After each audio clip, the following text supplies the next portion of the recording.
So basically, welcome to lecture number 4. But essentially, this is actually lecture number 1 because we are having the classes after the new syllabus for the first time now. So last जो हमारी class हुई थी उसमें हमने जो भी हमारा new updated syllabus है वो क्या होने वाला है, we've discussed regarding that. So we will follow that particular syllabus now.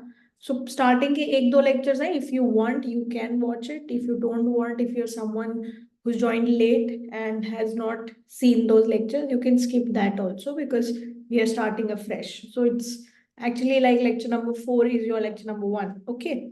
So first we are starting with unit number 1, which is Monopoly. ठीक है. And the reference book for Monopoly is going to be your AMG book. And chapter number 10 of AMG is what we will be following. Okay? For those of you who have not watched lecture number 3, I would suggest you watch lecture number 3 because the entire syllabus has been discussed there. What all is there in your syllabus and what is the strategy that we are going to take, what all places we have to take, the questions and everything, where do you have to do the practice from, all of that is discussed over there. So it will be a good introduction for you for the entire course. So if this is the first time that you're joining, I would suggest start from lecture number 3. Okay. So all right, so let's start with the concepts now. So just a brief intro. So abhi tak, we've kind of discussed two major parts. So we discussed consumer theory and we discussed producer theory. और producer theory में भी हमने बहुत सारी चीजें देखी थी जिसमें क्या होता था, हमने प्रोडक्शन के बारे में बात की थी, फिर हमने जो है कॉस्ट के बारे में बात की थी और फिर हमने प्रॉफिट के बारे में बात की थी.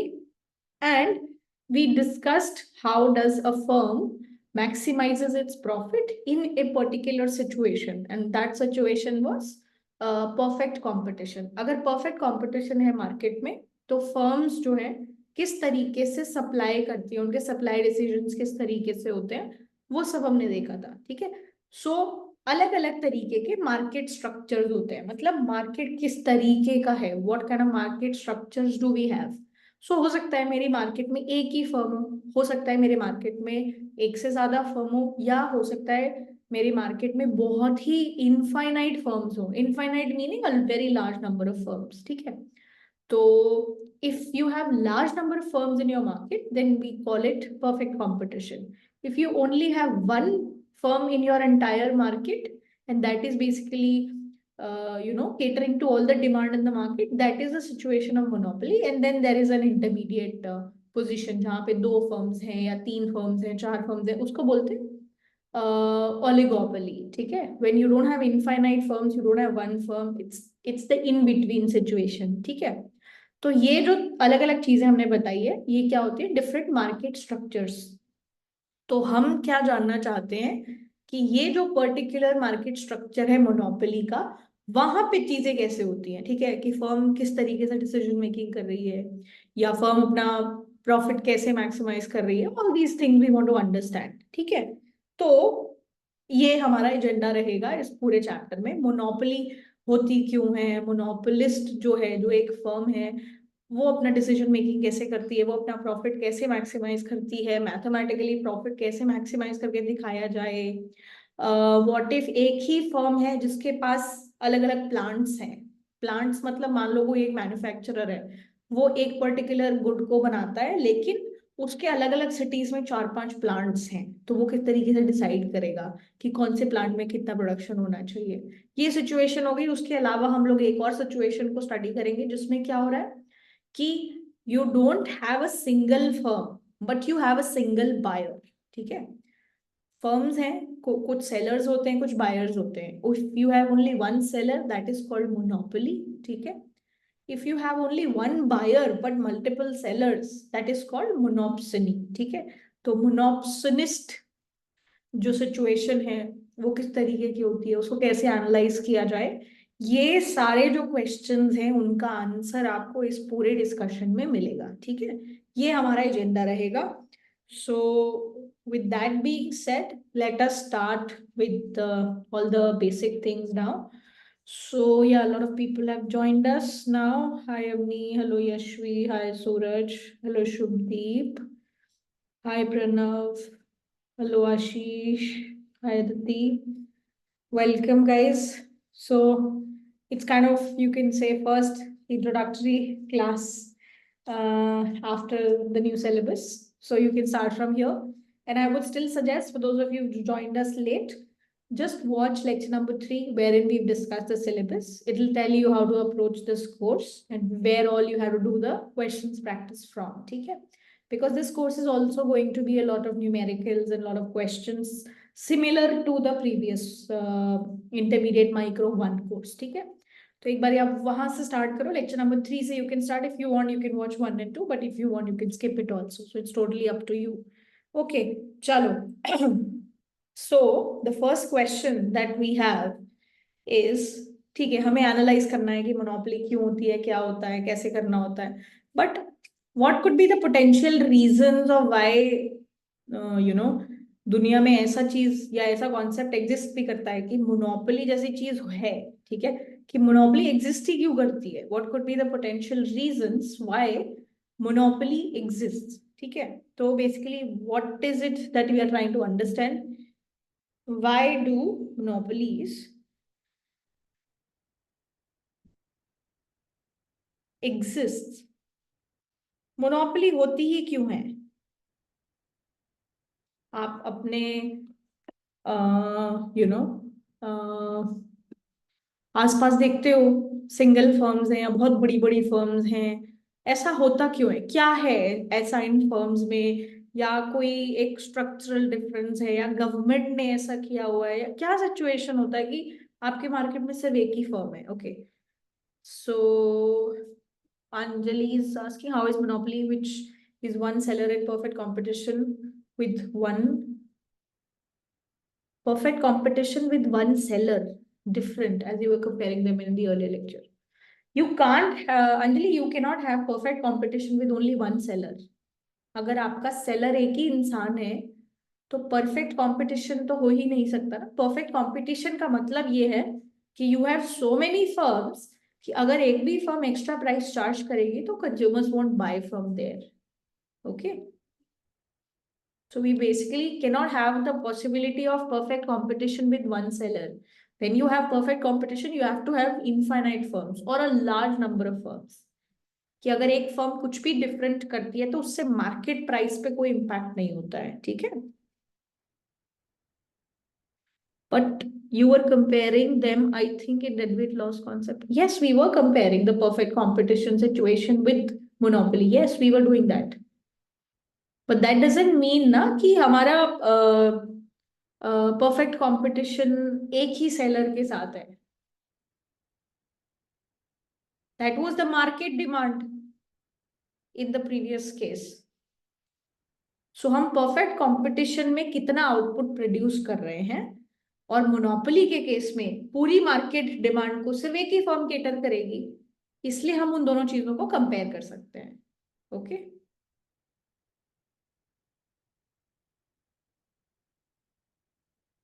okay, I thought you said one seller. No, no, no, not one seller. Okay, all right, coming back. So, little digression, because this is something related to first and second lecture. In case you haven't attended that, you can ignore it. Okay, हाँ जी. So why do you think monopolies exist करती हैं दुनिया में? आपको क्या लगता है? क्यों कोई फर्म इतनी बड़ी हो जाती है कि सिर्फ एक ही फर्म बस? क्या क्या पॉसिबल कारण हो सकते हैं? Anything which comes to your mind. Why do you think Amazon is so big, and why do you think Facebook is so big? Why do you think there are very big pharma companies there?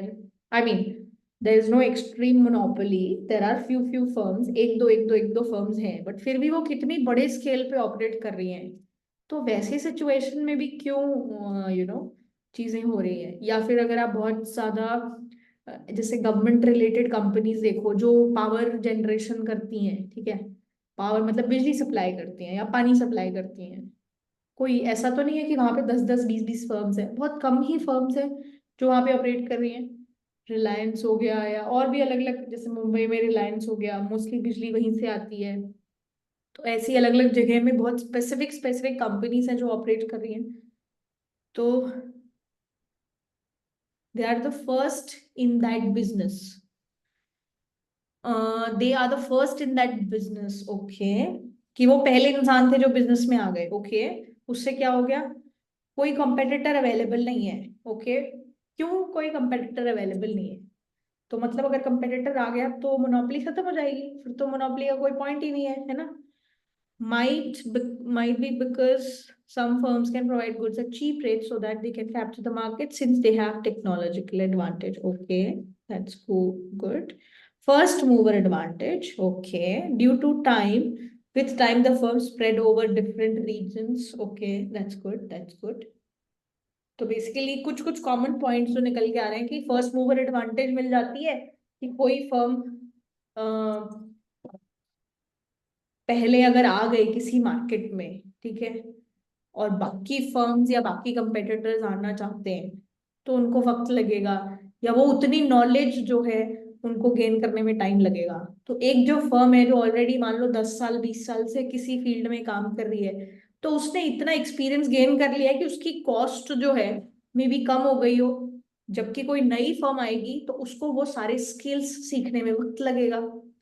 तो जब तक वो skill सीखेगी, हमारी जो ये वाली firm है ये भी देख रही है कि मेरा कंपेटिटर आ रहा है, तो वो मे बी जो भी प्राइस पे वो लोग सेल कर रहे हैं, अ, उसी प्राइस पे वो भी सेल कर सकती है, उससे हल्का सा कम प्राइस पे भी सेल कर सकती है।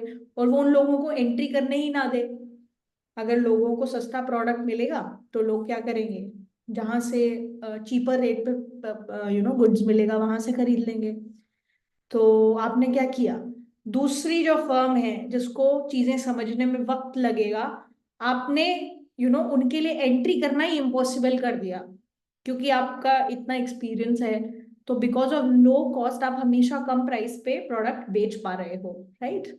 तो जो नई फर्म है, अगर आपने अपनी मार्केट में ऐसी रेपुटेशन बना दी कि अगर कोई भी एंट्री करता है तो आप प्राइसेस कम कर दोगे ताकि लोग आपसे ही खरीदें।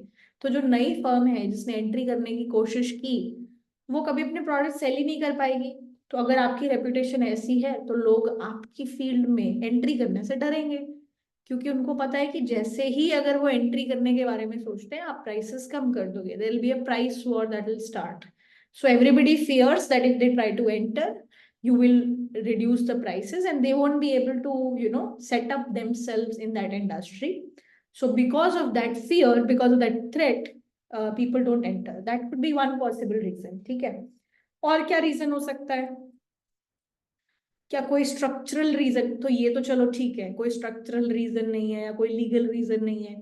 ये तो बाय नेचर, मतलब आपका बिहेवियर, आपने अपनी स्ट्रैटेजी बनाई है, ठीक है। जो भी फर्म है जिसने पहले एंट्री की, उसने एक स्ट्रैटेजी बनाई कि मैं नए एंट्री करने वाले लोगों को ऐसे डरा के रखूंगी, ठीक है। और क्या रीजन हो सकता है मोनोपोली एग्जिस्ट करने का?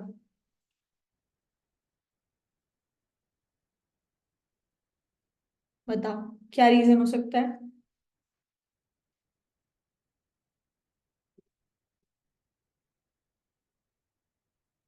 क्या कोई लीगल रीजन है? They might get a chance to produce just like electricity. They might get a chance to produce just like electricity and water is produced and supplied by government only, might not get. When government wants to do something itself. Okay, so you are saying when government wants to do something itself, uh, तो वो monopoly create कर देगी mandatorily, is that what you are saying? Example, railways. But railways is not monopoly. I mean, yes. See, I understand your point. जैसे railways है, there is only one, like government is operating railways, ठीक है। But ये by rule हो गया, मतलब आपने एक, मतलब रूल बना लिया। गवर्नमेंट ने बाय लॉ मैंडेट कर दिया कि रेलवेज जो है वो गवर्नमेंट एंटिटीज ही हैंडल करेगी। वो एक अलग चीज हो गई। जैसे for that matter the entire the machinery of providing defense for the country, that all of that is being taken care of by the government only, right? तो वो एक अलग चीज हो गई, but I am asking legal perspective in the sense that कि क्या कोई लीगल इंस्ट्रूमेंट्स हैं जो आपको अलाउ करते हैं एक मोनोपोली क्रिएट करने के लिए. Nobody might be able to copy them as they can get a patent, and hence it would be difficult for others to attain the position in that market. Perfect. Yes. So you guys must have heard of the intellectual property rights. तो जिसमें क्या क्या होता है, patents हो गए, ठीक है,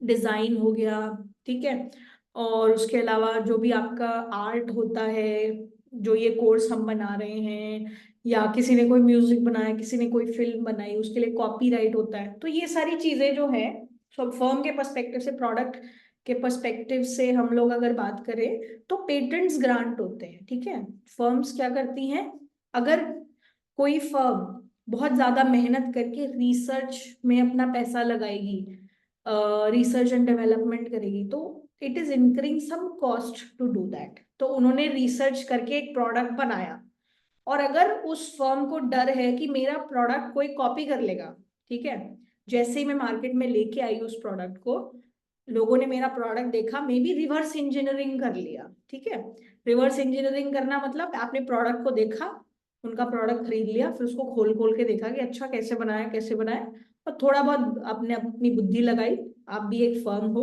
तो आपने जो है उसको रिवर्स इंजीनियरिंग करके बना लिया.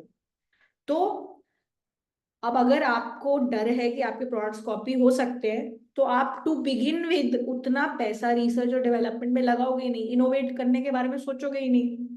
तो सरकार क्या करती है, या वर्ल्ड लेवल पे वर्ल्ड इंटेलेक्चुअल प्रॉपर्टी ऑफिस, वाइपो करके एक ऑर्गेनाइजेशन है जो वर्ल्ड लेवल पे पेटेंट्स ग्रांट करता है, और आपको हर अलग अलग कंट्री में अलग से पेटेंट लेना पड़ता है अगर आपको हर कंट्री में प्रोटेक्ट करके रखना है अपने प्रोडक्ट को. तो क्या करते हैं कि आप जो भी नई चीज इनोवेट करते हो, you apply for a patent, and then you get it if your product is new and everything, and then you get a period of 20 years.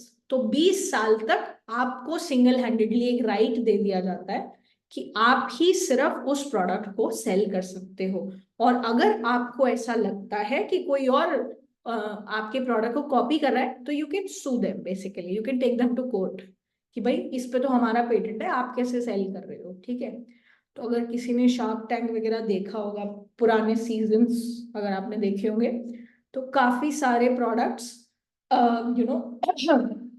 जिसके लिए ऑल्दो बहुत बोलते हैं, everybody like the common question is have you applied for a patent, have you received a patent.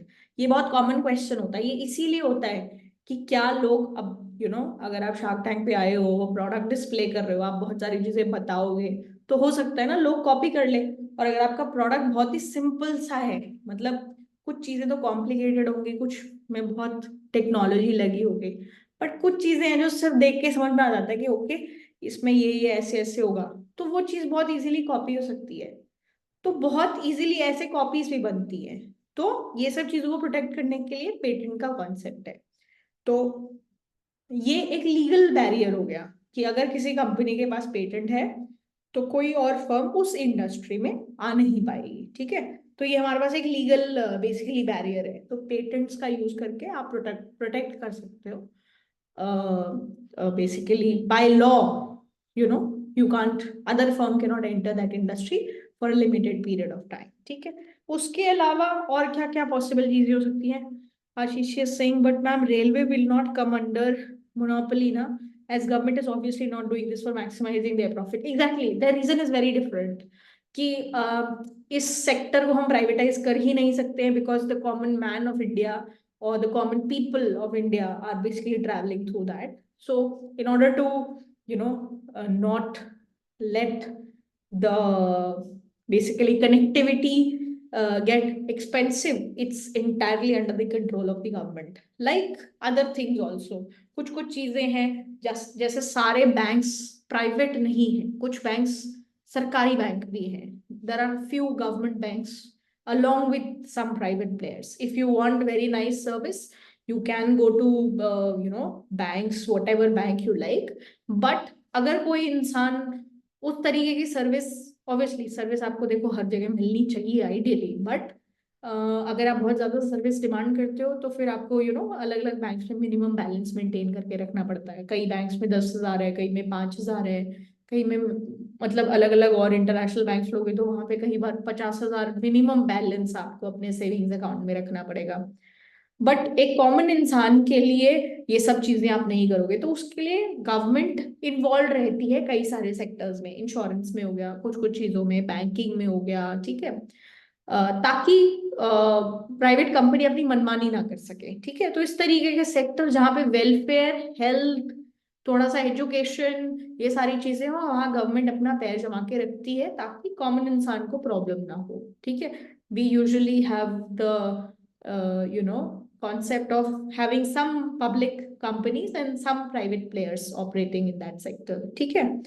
तो ये situation है। उसके अलावा do you think there is any other reason why monopolies might exist? अब जैसे कि, अब कुछ चीजें है ना, कुछ चीजें ऐसी हो जाएगी कि नेचुरली ही कुछ इंडस्ट्रीज ऐसी हैं जो फेवर करती हैं कुछ स्पेसिफिक, मतलब एक ही फर्म हो तो बेस्ट प्रोडक्शन हो पाएगा। So very nice Prashant Singh, in some industry the cost to set the plant is very big, so only a few can manage it, get such a big amount. Perfect, very nice. So ये जो आपने बोला है, this is a case of natural monopoly. अब ये क्या होती है ये समझाते हैं, ठीक है। दिस इज बेसिकली, मान लो कोई एक वाटर सप्लाई की कंपनी है, ठीक है, वाटर सप्लाई।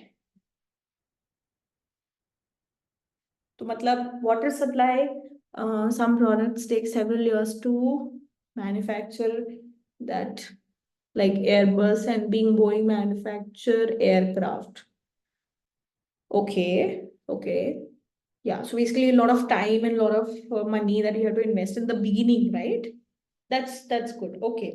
So basically कुछ इंडस्ट्रीज ऐसे हो गया जिसमें वाटर सप्लाई हो गया, इलेक्ट्रिसिटी हो गया, या मे बी पेट्रोलियम को ड्रिल करना, पेट्रोल जमीन से निकालना, इस तरीके के बहुत सारे सेक्टर्स हो सकते हैं जहां पे क्या होता है कि मान लो आपको वाटर सप्लाई करनी है किसी एक एरिया में, तो आप एक फर्म हो जो जिसको ये रिस्पॉन्सिबिलिटी दी गई है कि आप वाटर सप्लाई करो।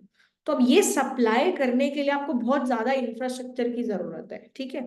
Lot of fixed cost is involve in the beginning, ठीक है।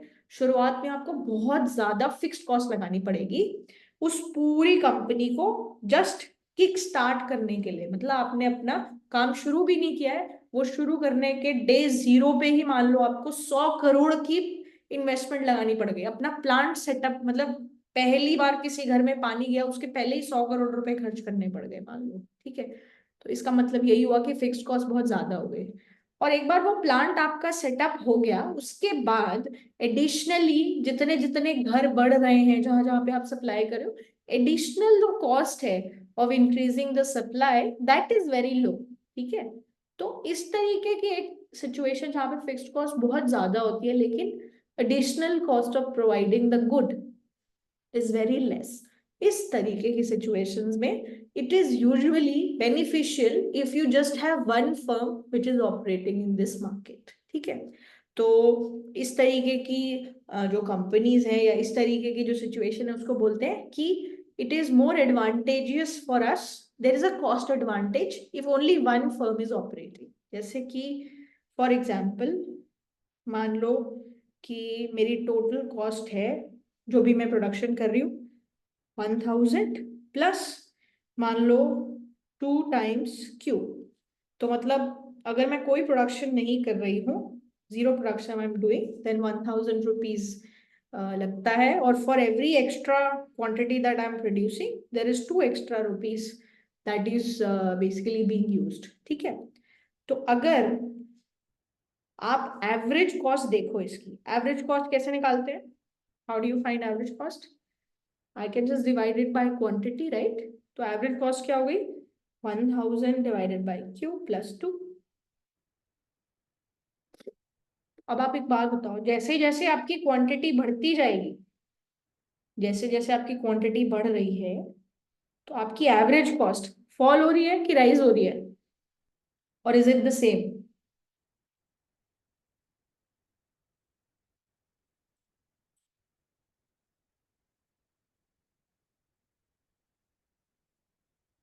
It's falling, right?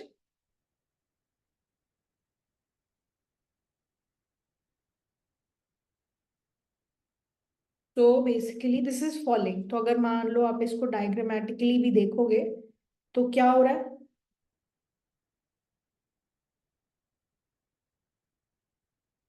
तो ये किस तरीके से होगी कि आपकी कॉस्ट क्या है, जब क्वांटिटी बहुत हाई होगी तो आपकी कॉस्ट जो है वो 2 को अप्रोच करेगी, ठीक है? तो बेसिकली समथिंग लाइक दिस, इस तरीके की आपकी average cost, quantity, average cost, ठीक है? तो स्टार्टिंग में it will be too much and then it will keep falling, right? तो अब एक बात बताओ कि मान लो हमें 100 यूनिट्स प्रोड्यूस करने हैं, 100 यूनिट्स, ठीक है? We have to produce 100 units and there is only one firm which is operating. तो क्या होगा? तो what is my average cost?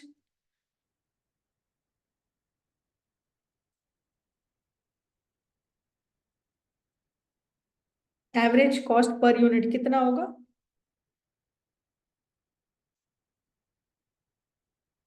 The quantity that I am producing is actually 100, ये 100 है, तो मैंने क्यू 100 यहाँ पे रखा, ठीक है? तो ये कितना हो गया? 10 + 2 which is 12, right? So my average cost is 12 units. ये कब है? जब एक ही फर्म ये 100 के 100 यूनिट्स प्रोड्यूस कर रही है, ठीक है? अब मान लो एक फर्म नहीं है, 2 फर्म है इस इंडस्ट्री में, और इस इंडस्ट्री का कॉस्ट हमें पता है इस तरीके का होता है, राइट? तो पहली फर्म जो है उसकी कॉस्ट, जो कॉस्ट स्ट्रक्चर है वो भी इतना ही होगा, 1000 + 2 क्यू। उसकी टोटल कॉस्ट भी यही होगी फर्स्ट फर्म की, और दूसरी फर्म की टोटल कॉस्ट भी यही होगी। और मान लो वो हाफ हाफ प्रोडक्शन करते हैं, तो अब इस सिचुएशन में एवरेज कॉस्ट क्या होगी? Average cost of first firm बता दो एंड एवरेज कॉस्ट जिसपे सेकंड फर्म ऑपरेट कर रही है। If they are producing half half, half 100 quantity है तो 50-50 अगर वो प्रोड्यूस कर रहे हैं, 100 ही यूनिट बनानी है बट अब वो हाफ हाफ सप्लाई कर रहे हैं, तो एवरेज कॉस्ट क्या होगी? तो अगर ये लोग 50 प्रोड्यूस कर रहे हैं तो एवरेज कॉस्ट क्या हो जाएगी? 1000 / Q + 2 and total average cost in the second case is also 1000 / Q + 2। And अब इनको क्या टास्क दिया गया है? 50-50 यूनिट्स प्रोड्यूस करने का, सही? हाँ, अब इनको क्या क्या टास्क दिया है? 50-50 यूनिट्स प्रोड्यूस करने का, ठीक है? तो अब यहाँ पे अगर आपने 50 रखा तो ये कितना आ गया? 20, एंड 20 + 2 इज 22, राइट? तो आपकी एवरेज कॉस्ट कितनी हो गई? 22। यहाँ पे भी क्या हो गया? 22। तो इस चीज से हमें क्या समझ में आता है कि इस तरीके की इंडस्ट्री में अगर एक ही फर्म ऑपरेट कर रही होती तो एवरेज कॉस्ट ऑफ प्रोडक्शन होता 12 यूनिट्स। अगर आप 100 ही क्वांटिटी बना रहे हो और 2 फर्म मिलके ये काम कर रही हैं तो it is not that cheap to do that, it is more expensive, the average cost of production has increased. तो इस केस में आप नेचुरली क्या चाहोगे? अगर मान लो सरकार के हाथ में ये डिसीजन दे दिया जाए तो वो क्या बोलेगी कि 2 फर्म्स को आने दें इस इंडस्ट्री में, या एक ही को लाइसेंस दे दें, या एक ही को मैंडेट कर देंगे कि भाई आप ही करो ये काम? What would you do if you are that administrator? You want to do the production at the cheapest possible cost. अब जो दूसरी फर्म है जिसने एक्स्ट्रा फिक्स्ड कॉस्ट यूज की है वो तो रिडंडेंट हो गया ना, वो तो उसने एक्स्ट्रा जबरदस्ती का खर्चा कर दिया, राइट? तो अगर सिंगल फर्म ही ऑपरेट कर रही होती तो that would have been better, right? Yes? No? तो इसको क्या बोलते हैं? ये जो सिचुएशन समझाई है इसको बोलते हैं नेचुरल मोनोपोली, ठीक है? नेचुरल मोनोपोली क्या होती है?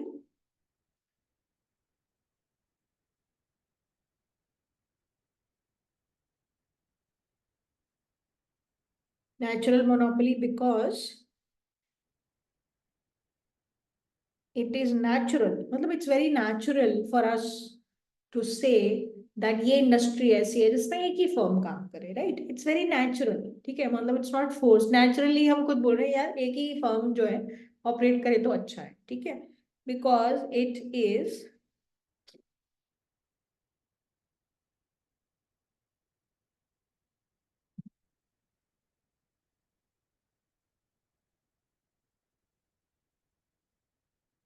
natural to find only one firm in such a market.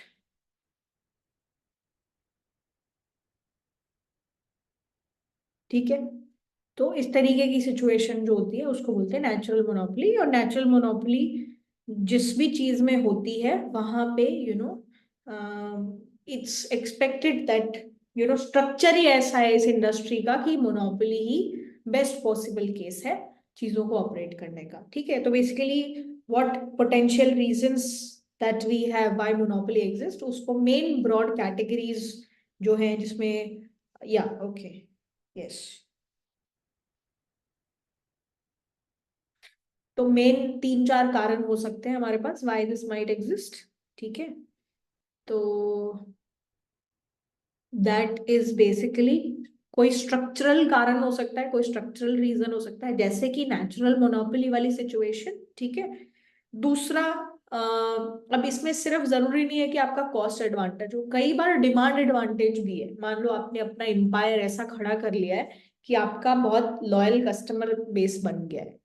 इसका एग्जाम्पल इन्होंने क्या दिया हुआ है, amazon। ठीक है, मतलब amazon इतनी बड़ी कंपनी बन गई है कि हम जियो जियो जियो में भी कह सकते हैं, but now Jio has also started charging equivalent prices as compared to you know other operators basically, right? But like they brought the internet revolution and kind of uh, asked people, basically made people to buy it at cheaper cost. But अब तो every other operator is charging the same price। पहले वो बहुत पहले तो वो basically कुछ भी चार्ज नहीं करते थे, and then when they knew that people have started become addicted to it now, then they started charging prices। या सो बेसिकली अगर आपका एक लॉयल कस्टमर बेस बन गया है तो आपके पास एक डिमांड एडवांटेज भी होती है। ठीक है, जैसे कि इसमें जो ऑथर्स हैं या जो भी डिस्कशन हो रहा है वहां पे वो amazon का एग्जांपल लेते हैं कि amazon इतनी बड़ी कंपनी बन गई है कि मतलब आजकल कोई फिजिकल स्टोर्स पे भी जाके कुछ भी खरीदना चाहता है, कोई कुछ भी खरीदने के बारे में सोचता है, तो वो पहले amazon पे जाके सर्च करता है कि ओके ये चीज यहाँ से लेनी चाहिए या स्टोर से लेनी चाहिए, and most of the times they find it कि amazon पे चीपर ही मिलेगा। तो एक तरीके से आपने हैबिचुअल कर दिया है लोगों को, and you kind of made them loyal and you've provided good services to them. So even if there is someone else who maybe want to become the other amazon or something on the similar lines, they won't be able to, because now kind of people have been very very loyal to amazon, or for that matter whatever else is working in India as well। ठीक है, फ्लिपकार्ट हो गया, फ्लिपकार्ट तो see I personally think I don't see many people using Flipkart. I myself don't use too much Flipkart. Can you compare Amazon with Flipkart in India? Like, do you use it so often? I'm just surveying, I don't know, because I'm personally not using it. How do you guys do online shopping? कोई Flipkart use कर रहा है आप में से? No, yes, okay, yes, okay, okay, people are using. My Flipkart is sometimes relatively cheaper than Amazon. Okay, okay. Just using the big billion day sale. Okay. Yeah, that happens. And I think for its sale. Okay, Flipkart is famous for its sale. Okay. Yeah. और maybe I heard when people have to buy gadgets ना, मतलब mobile वगैरह लोगों को खरीदना होता है, तो वो लोग थोड़ा सा कंपैरिजन करते हैं अलग अलग यू नो अलग अलग ऑनलाइन प्लेटफॉर्म्स में। That is what I've also observed. But yeah, okay, that's good. Fine. हाँ, तो बेसिकली मतलब ये वही बात है कि अगर आप लॉयल्टी क्रिएट कर पाओ अपने कस्टमर्स के बीच में, कि इवन इफ कोई दूसरा आने की कोशिश भी करे, तो उसके पास वो सेट ऑफ कस्टमर्स है ही नहीं जिसकी वजह से उसको मे बी वो एडवांटेज मिले. तो अगर आपका बहुत अच्छा लॉयल यूजर बेस है, तो basically you have that advantage. Can you name some other company which has a very loyal user base? Yeah, very loyal customers. Any examples? Mintra. Mintra has loyal customers. How? I don't think. Tata. Okay. So Tata, you are referring what? Cars में या फिर कैसे? टाटा तो सब कुछ sir हर industry में ही है.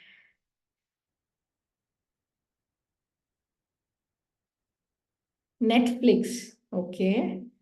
Uh, yeah, maybe you can say that, but I won't agree to it too much. I mean, yeah, you can say that. What else? Ah, that's what I was looking for. Dabur Himalayas for its Ayurvedic products. Okay, Apple. Everybody's saying Apple. हाँ, Apple के साथ ये काफी है कि एक बार अगर कोई उसके प्रोडक्ट्स यूज करने हो, Hindustan Unilever. Okay. And guys, this is no right answer, no wrong answer. I am also surveying with you guys. What do you guys think? Because हर इंसान का बाइंग बिहेवियर बहुत अलग होता है, और हर इंसान का खरीदने का तरीका, उनके सोचने का तरीका about how to purchase things is very very different. This can turn out to be a very interesting conversation. So Hindustan Unilever. Okay. Hindustan Unilever is making what all? I've heard of the company, but what all does it make? Dabur products, Himalayas for its Ayurvedic products. Okay. Amul, yeah, Amul, Mother Dairy, and if you talk to our parents' generation, they are very, Patanjali. Have you guys heard? You guys must have heard of it. Patanjali के बहुत सारे products हमारे parents के generation या हमारे grandparents, वो बहुत मतलब एक तो स्वदेशी के नाम पे वो काफी उस चीज को रखते हैं थोड़ा सा, कि स्वदेशी है और बिल्कुल नेचुरल है and all of that. So these kind of things. So if you are able to grab the demand, and you kind of, if you are able to grab a loyal customer base, that also acts as a reason why some firms may command a position of monopoly in some situations. ठीक है. तो ये structural reason हो सकते हैं कि या तो आपके पास कॉस्ट एडवांटेज है, नेचुरल मोनोपोली का केस, या फिर आपके पास कोई डिमांड एडवांटेज है. ठीक है. उसके अलावा हमें दूसरी चीज जो देखनी थी वो है लीगल बैरियर्स, जिसमें क्या है, पेटेंट्स हो गए या फिर कॉपीराइट हो गया आपका, या और भी तरीके के जो भी लीगल तरीके हैं जिससे आप अपनी रिसर्च और डेवलपमेंट को प्रमोट करते हो. सो सरकार या जो भी institutions है, why are they agreeing to give patents? Because if they won't allow that protection, people won't have any incentive to innovate. People will not invest that much amount of money. And ये particularly जो product based companies होती हैं, जो products बनाती हैं, या फिर pharmaceutical industries हो गई. फार्मास्यूटिकल इंडस्ट्रीज में रिसर्च एंड डेवलपमेंट में बहुत खर्चा होता है. ठीक है. तो मतलब इतने किसी भी एक लाइफ थ्रेटनिंग डिजीज पे अगर आपको मेडिसिन बनानी है तो आपको बहुत रिसर्च करनी पड़ेगी, राइट. और अगर उस कंपनी को पता है अगर मैं रिसर्च में इतना पैसा खर्च करूंगी तो उनका प्रॉफिट ही तो कम कर रहा है, तो उसका एडवांटेज भी उनको मिलना चाहिए कि 20 साल के पीरियड के लिए ये दवाई सिर्फ आप ही बना सकते हो, even if whatever price you are charging, right? So that happens a lot of time in pharmaceutical industries or any other product based company. ठीक है. उसके अलावा स्ट्रेटेजिक रीजंस हो सकते हैं कि आप फर्म ने स्ट्रेटेजिकली ऐसा माहौल बना दिया है कि कोई भी नया इंसान एंट्री करने से पहले डर रहा है। वो माहौल आपने कैसे बनाया कि आपने एक ऐसी रेपुटेशन क्रिएट कर दी कि अगर कोई इंसान मेरी इंडस्ट्री में आएगा और मेरे को बिकॉज बहुत ज्यादा एक्सपीरियंस है, तो मैं पहले से काम कर रही हूँ उस इंडस्ट्री में, तो मैं उस अगली जो भी कंपनी नई आना चाहती है उसके साथ एक प्राइस वॉर में आ जाऊंगी। तो जो वो प्राइस रखेगी मैं उससे कम प्राइस पे लोगों को प्रोडक्ट बेचूंगी, ठीक है। और बिकॉज वो नई नई कंपनी है तो वो उस चीज को टॉलरेट नहीं कर पाएगी, उसके पास इतने फंड्स नहीं होंगे, ठीक है। तो फिर वो एंट्री करने की बजाय क्या बोलेंगे, अब हमें दुकान बंद कर देनी चाहिए और जो है pack your bags and do some other business. So if you build that reputation, so people will be afraid of entering your own industry, ठीक है। तो ये कुछ कुछ पॉसिबल हमारे पास रीजंस हो सकते हैं। Is that all right?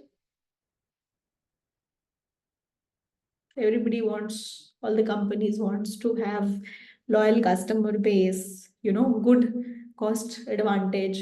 तो कोई भी कंपनी जो है, every company which does business wants to have this situation. So everybody wants to become a monopoly. And that's the goal. That's how innovation is happening. That's why everybody is competing with everybody. So that's good, na? Okay. So ये possible reasons है why we might have monopolies को हम क्यों देखते हैं अपने real world में। बहुत सारे अलग अलग पॉसिबल रीजंस हो सकते हैं, ठीक है। चलो, तो ये तो हो गया हमारा थ्योरेटिकल डिस्कशन कि क्या क्या कारण हो सकते हैं। अब हम लोग थोड़ा सा जो है मैथमेटिक्स पे आते हैं। थोड़ा सा मोनोपोलिस्ट की क्या प्रॉब्लम होती है, तो मैथमेटिकली मोनोपोलिस्ट क्या करने की कोशिश कर रहा होता है उस पे आते हैं, ठीक है। मोनोपोली क्यों होती है वो समझ गए। अब मोनोपोली बन गई है, एक ही फर्म है उस इंडस्ट्री में, और अब हम लोग क्या करेंगे, अब मोनोपोली क्या करना चाहती है वो देखते हैं, ठीक है। चलो, तो कोई भी फर्म क्या करना चाहती है? Anybody who's thinking of opening their own firm someday?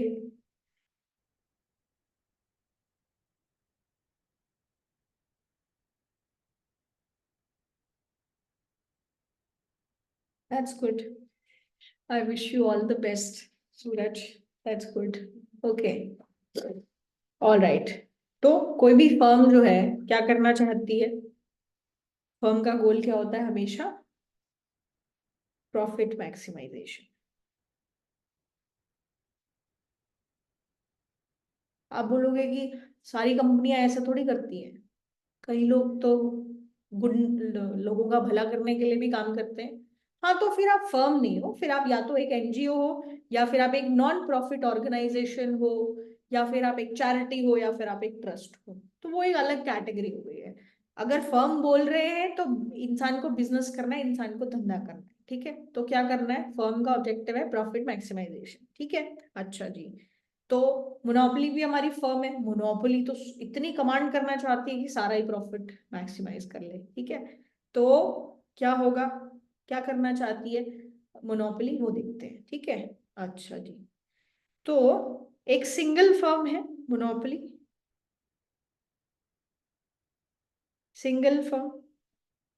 तो अब जो भी मार्केट है उसमें ये सिंगल फर्म डिसाइड करेगी कि मैं कितना क्वांटिटी सप्लाई करूंगी, राइट।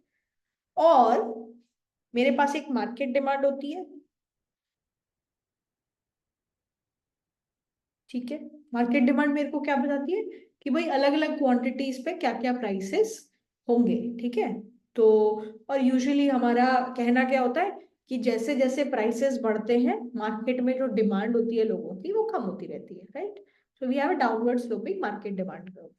तो बेसिकली अगर ये फर्म आउटपुट जो भी अपने प्रोड्यूस कर रही है, अगर वो आउटपुट अपना बदलती है तो क्या प्राइसेस चेंज होंगे?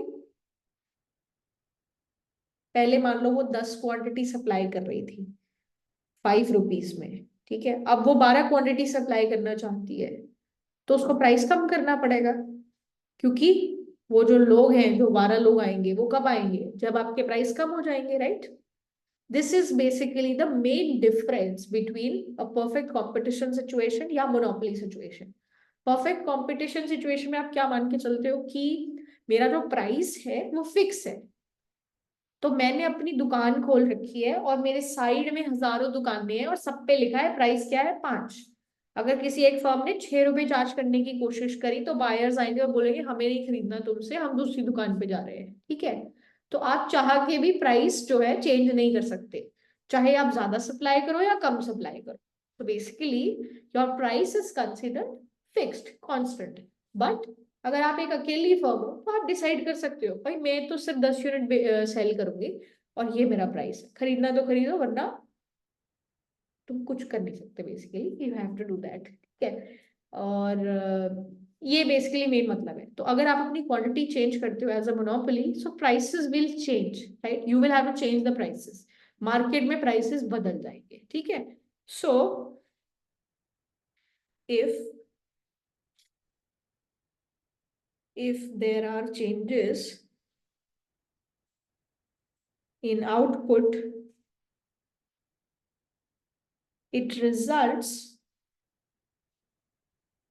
in changes in prices, ठीक है। और ये प्राइसेस कैसे चेंज होते हैं ये हम लोग इस तरीके से देख सकते हैं, through our market demand curve, या फिर आप बोलो तो इनवर्स डिमांड कर्व, ठीक है। तो इनवर्स डिमांड कर्व क्या होता है?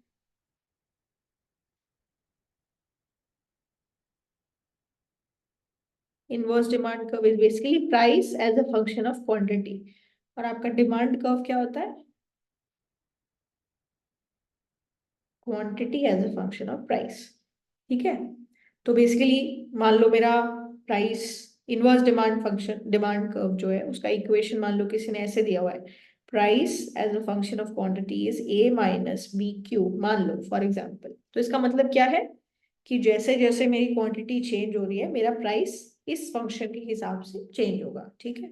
यहाँ पे क्या हो रहा है, ए और बी पॉजिटिव है, so basically this is a very common inverse demand function that we use, ठीक है, लीनियर इनवर्स डिमांड फंक्शन, ठीक है। तो मेन मुद्दा क्या है कि अगर क्वांटिटी बदलती है तो प्राइस बदल जाएगा इस केस में, जो कि परफेक्ट कंपटीशन के केस में नहीं होता था, राइट। अच्छा, now that being in mind, now let's see what the monopoly is trying to do. Okay, so what is the monopolist problem? Monopolist जो है वो क्या कर रहा है, ठीक है, मोनोपोलिस्ट प्रॉब्लम।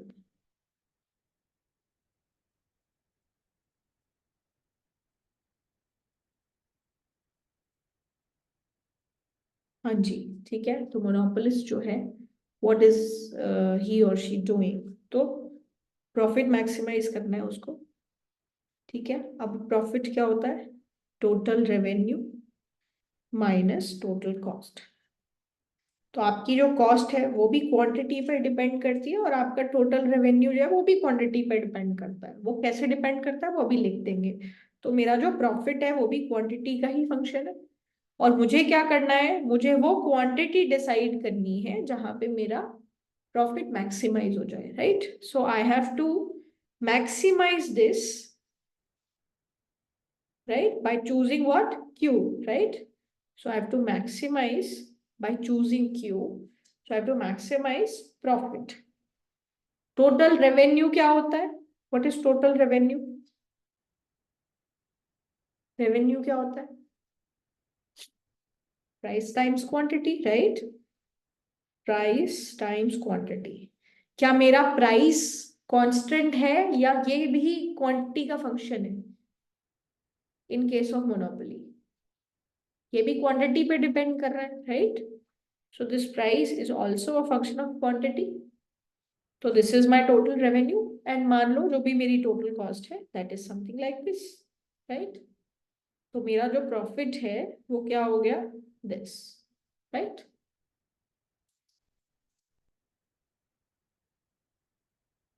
है कि नहीं?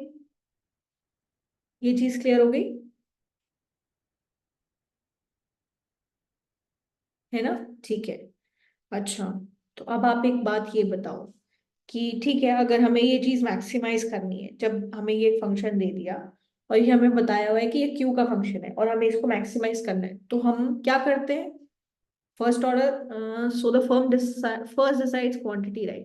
So Aditi, actually, it depends on your perspective. See, हो सकता है कि फर्म प्राइस भी डिसाइड कर ले, बट वो एक ही चीज डिसाइड कर सकती है, that's all that we are trying to say. But for the ease of doing everything we assume it to be quantity, ताकि हम इसको आराम से डील कर सके। बट हम सिर्फ ये बोलेंगे कि फर्म के पास फुल फ्लेक्सिबिलिटी है, या तो वो प्राइस चूज करे या वो क्वांटिटी चूज करे, ठीक है। लेकिन वो इन दोनों में से एक ही चीज डिसाइड कर सकती है। अगर उसने क्वांटिटी डिसाइड कर ली तो प्राइस ऑटोमेटिकली आ जाएगा, और अगर उसने प्राइस डिसाइड कर लिया तो क्वांटिटी ऑटोमेटिकली आ जाएगी। So in this model we assume quantity fixed, right? No, no, quantity fix नहीं है। फिक्स करने का मतलब हम ये नहीं कह रहे, फिक्स करने का मतलब ये हो गया कि आपकी चॉइस क्या है। तो जैसे मान लो मैंने आपको एक रिलेशनशिप दे दिया कि 10 - 2q = p। ये रिलेशनशिप मान लो मुझे हमेशा ऑनर करनी है।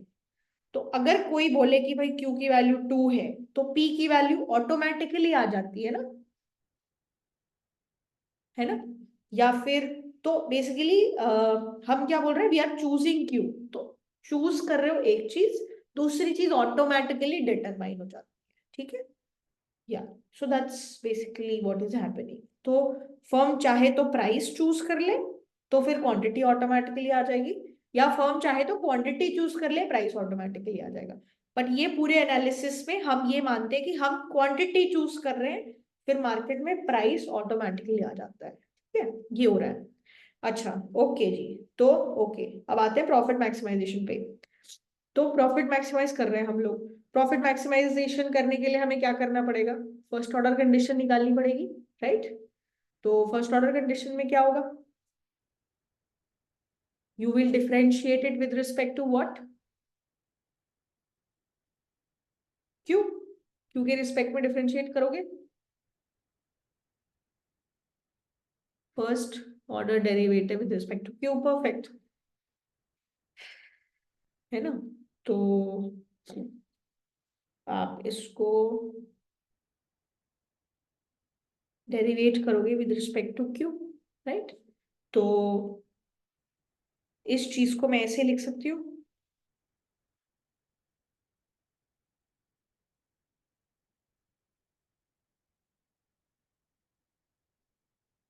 राइट। और ये जो है ये 0 के बराबर होना चाहिए, राइट।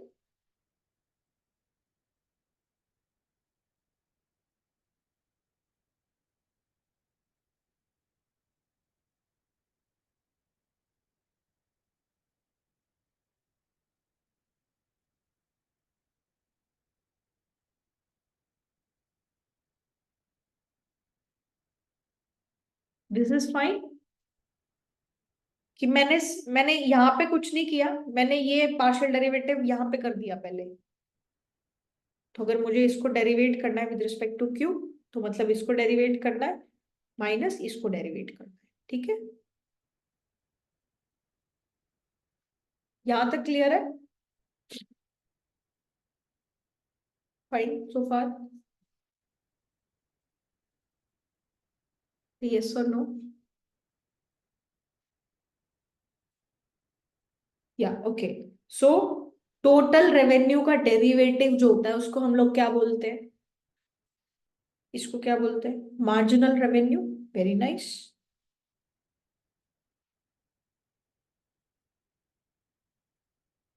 और टोटल कॉस्ट का जो डेरिवेटिव है उसको क्या बोलेंगे, मार्जिनल कॉस्ट,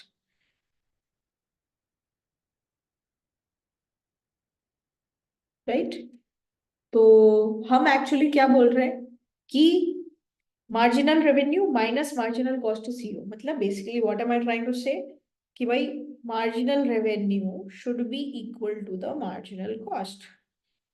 तो जो भी क्वांटिटी जहां पे भी मैं प्रॉफिट मैक्सिमाइज कर पाऊंगी वो ऐसी क्वांटिटी होगी जहां पे मार्जिनल रेवेन्यू और मार्जिनल कॉस्ट दोनों सेम होंगे, राइट। ठीक है। अच्छा, यहां तक क्लियर है। अब ये जो मार्जिनल रेवेन्यू है ये क्या बनेगा वो देख लेते हैं। तो अगर मेरा टोटल रेवेन्यू जो है that is given by this, so then what is the derivative of total revenue with respect to q? So मेरा मार्जिनल रेवेन्यू है वो एक्चुअली क्या है, आपको किस चीज का डेरिवेटिव करना है, P times Q times Q। तो ये एक्चुअली दो चीजें हो गई ना, P of Q times Q। तो इसका डेरिवेटिव करने के लिए मुझे U इंटू V वाला रूल लगाना पड़ेगा, क्योंकि मेरा प्राइस कांस्टेंट नहीं है, राइट। ये खुद Q पे डिपेंडेंट है और ये भी Q पे डिपेंडेंट है, राइट। तो आपने क्या करना है, U इंटू वी रूल लगाएंगे। U इंटू वी रूल क्या बोलता है कि भाई पहले प्राइस एज इट इज, और Q का derivative with respect to Q क्या होगा, 1, राइट, प्लस फिर Q एज इट इज और P का derivative with respect to Q। So basically partial derivative of P with respect to Q, right. Ma'am is this D और del? We are actually doing partial derivative, क्योंकि हो सकता है maybe there is some other parameter in your total revenue or total cost which we haven't accounted for। तो चीजों को general रखने के लिए हम इसको del यूज कर रहे हैं, पार्शियल डेरिवेटिव। बट आइडियली अगर और कोई पैरामीटर नहीं है तो आप इसको टोटल डेरिवेटिव भी कर सकते हो, but we are just keeping that possibility open कि हो सकता है टोटल कॉस्ट किसी और भी चीज पे जो कि क्यू नहीं है और प्राइस भी नहीं है, उसके अलावा में भी किसी और चीज पे डिपेंड कर रही हो, इसलिए इसको डेल लिख रहे हैं। This is del, partial derivative,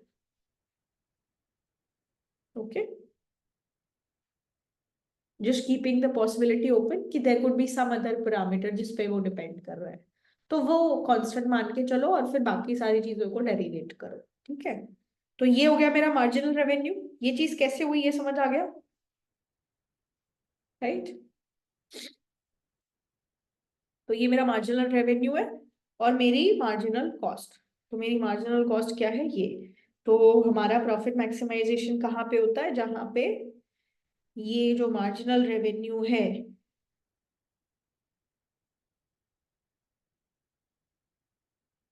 ये किसके बराबर हो, मार्जिनल कॉस्ट के,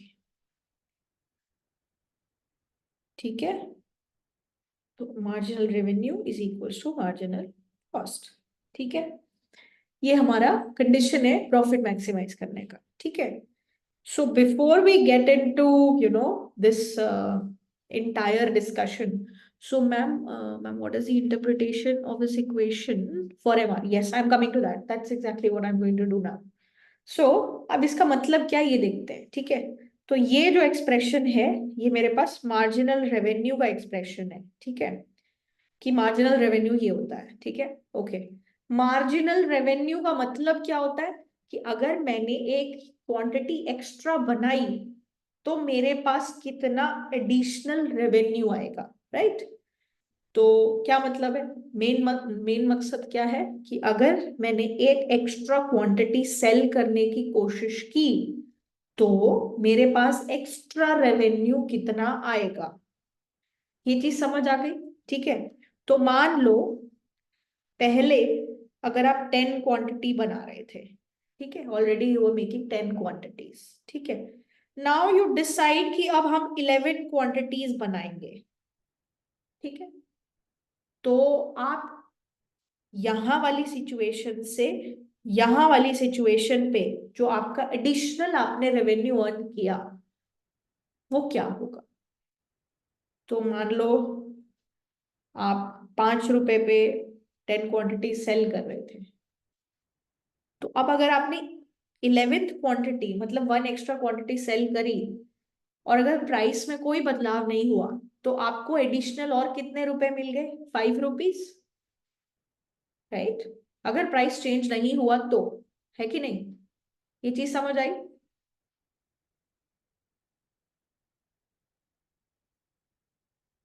है ना।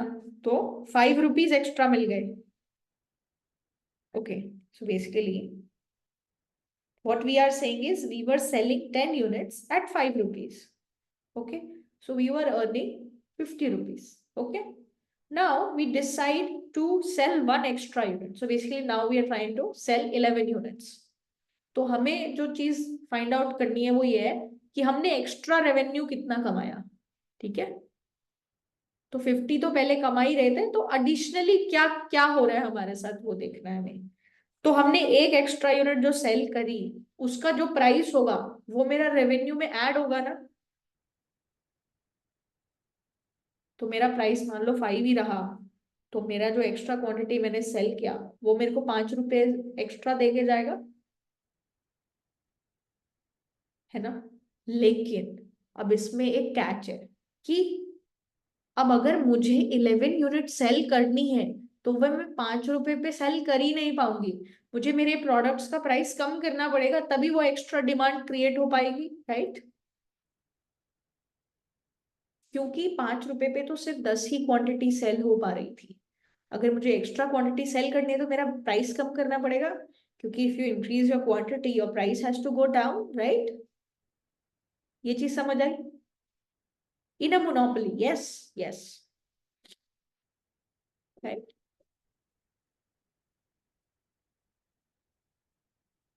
क्योंकि ऑब्वियसली अगर आपका प्राइस 5 ही है तो क्वांटिटी 10 है, और अगर आप extra, but ma'am if demand increases, but but if demand increases then we can sell it at the same price. Demand increases का क्या मतलब है कि जो डिमांड कर्व था वही चेंज हो गया।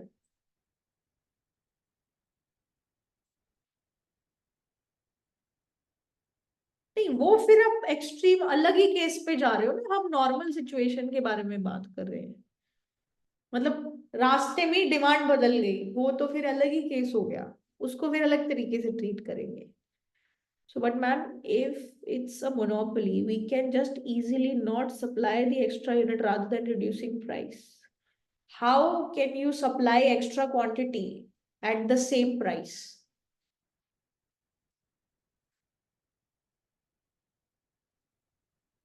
The way the monopoly is operating is this demand. So if it decides to produce 10, the price is 5. If it has to supply more, the price has to go down. Because 5 rupees पे तो सिर्फ 10 ही लोग product खरीदने आ रहे हैं, 11वां इंसान आ ही नहीं रहा है ना।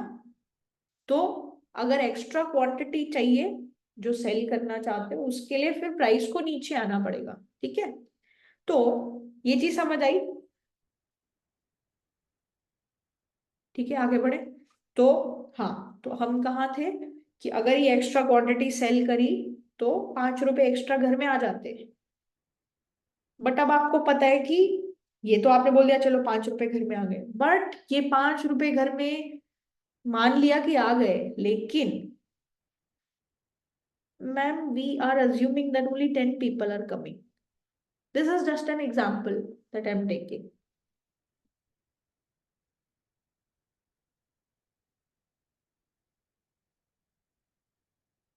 जो भी आप मानना चाहो, 20 मान लो, 30 मान लो, कोई प्रॉब्लम नहीं है। The only thing that I'm concerned about is if I want to produce more, if I want to sell more, my price has to go down at price 5 and more won't come. Yeah, at price 5 the monopoly is supplying 10 people means ये सारी demand को cater कर रहा है, okay. There is no extra person left to be supplied, okay. Yeah, so yeah, तो ये अब 10 से 11 गए, ठीक है। अब क्या हुआ कि ये जो एक्स्ट्रा 5 रुपए हमने अर्न किए, लेकिन ये 5 रुपए हमने तब अर्न करते कि प्राइसेस अगर नहीं चेंज होते तो। बट तो आपने ये 5 रुपए एक्स्ट्रा अर्न किए, लेकिन अब जितनी भी ये क्वांटिटीज आपने यूज करी हैं, सब पुरानी क्वांटिटीज का प्राइस भी फॉल हो गया ना। तो पहले मान लो 5 रुपए में सब लोग आपके प्रोडक्ट्स खरीद रहे थे, अब प्रोडक्ट का प्राइस 4 रुपए हो गया हर इंसान के लिए, right, for every person. Now what has happened, the price has gone down, है कि नहीं। तो आपने रेवेन्यू लूज किया, यू लॉस्ट रेवेन्यू, क्योंकि पहले हर इंसान से आप 5 रुपए ले रहे थे, 5 times 10 कितना हो रहा था? 50। लेकिन अब ये जो 10 लोग थे पुराने, इनको भी प्रोडक्ट 4 रुपीज में ही मिल रहा है, including this person also, right? तो क्या हुआ? ये जो Q टाइम्स ये change in price, basically derivative of P with respect to Q, ये मुझे क्या बता रहा है कि मेरा प्राइस में चेंज कितना आया अगर मेरी क्वांटिटी 1 यूनिट बढ़ी तो मेरा प्राइस में चेंज आया -1। इसको हमने मल्टीप्लाई किया अपनी क्वांटिटी से, जिससे मुझे पता चला क्या कि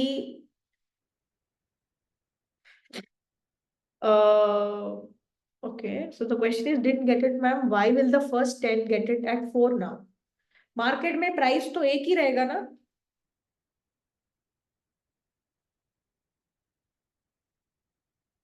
ma'am how the price come to 4? 4 is just a random number. I am just assuming कि price has quantity has gone up, तो price is going to fall. That's all. Let's say my price is equals to 15 minus Q. अगर ये relationship है, मान लो ये relationship है, that is just an example. The only thing that I want is if the quantity is going up, the prices should go down. That's all that I'm concerned about. Okay? हाँ, तो but this is just a theoretical explanation, right? Wait, guys, wait. Didn't get it, ma'am. Why will the price? हाँ, आपको ये समझ आ गया कि सबके लिए प्राइस 4 होगा अब, अगर क्वांटिटी 11 है तो। अगर क्वांटिटी 11 है तो मार्केट में प्राइस क्या होगा?